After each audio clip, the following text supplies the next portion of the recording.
Hello, I'm John Bachman. Welcome to Newsmax TV. We're here at the Republican National Convention in Tampa, and I'm sitting here talking to Florida's Lieutenant Governor, Jennifer Carrol. Thanks so much for being with us. Thanks, John. Hey, we're color coordinated. We look pretty good together, Sure I must say. Absolutely. And, Governor Scott's been up in Tallahassee having to deal with this tropical storm and the hurricane. You're down here holding down the fort in Tampa. Yeah, absolutely. What kind of showcase do you think this has been for the state of Florida, having such a big event here? I think it's been absolutely wonderful because it has shown the rest of the nation as well as the world, because we have so many media outlets that are here, that Florida, number one, knows how to take care of tragic situations, as the governor has been involved with responding to the storm and the issues related to the storm. Even today, he's over in Pensacola addressing some of our flooding issues, and we also had flooding issues in the Palm Beach County area. So our hearts go out to the families that have been affected by the tropical storm and those that have been affected by the hurricane as well in the Gulf Coast. So I also want to put in an extra plug for assistance with these families, that individuals go to rpof.org so they can link on the Red Cross link to contribute to families that are in need because of this tropical storm. Yeah, we've seen that on the stage, the Red Cross, the link there to the Red Cross, and I'm sure a lot of people are going to need some help. This has been a pretty devastating storm. But, you know, to answer your question, additionally to that, not only that, but they also see that we have a great hospitable group of folks that are here assisting in the convention, as well as our public, because they have made, everyone that I've spoken to that are visiting from other states have said how nice, warm, and hospitable Floridians have been to them. So they have either encouraged themselves to stay a little bit longer, go to Disney World or some other sites, and or to stay in the Tampa area a little bit longer as well.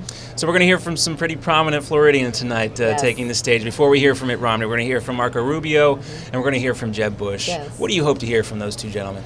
I believe what I hope to hear from them is why they have gotten behind a Romney-Ryan ticket, because Jeb Bush, serving as governor, and has also had to serve during a time after 9/11 when our economy went into a recession and dealing with that. So he fully understands what it is on a national level and what it would take on a national level and the type of leadership it would take to get our country back on track. So he comes from a personal perspective in understanding the type of leadership needed. So hopefully he will share with the American public that'll be watching that this is the Romney-Ryan ticket. This is the ticket to get behind to get our country back on track.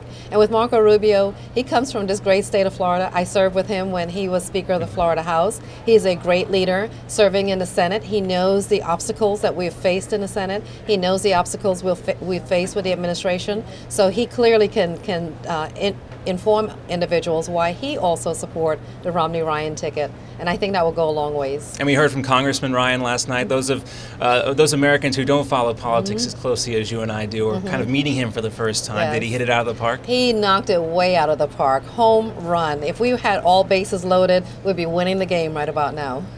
And some of the other speeches we've heard, Ann Romney had a great speech. What has been some of your favorite speeches throughout this convention? Well, all of them has been really, really wonderful, but Ann Romney brought it home on a personal level. Who knows their husband better than a wife?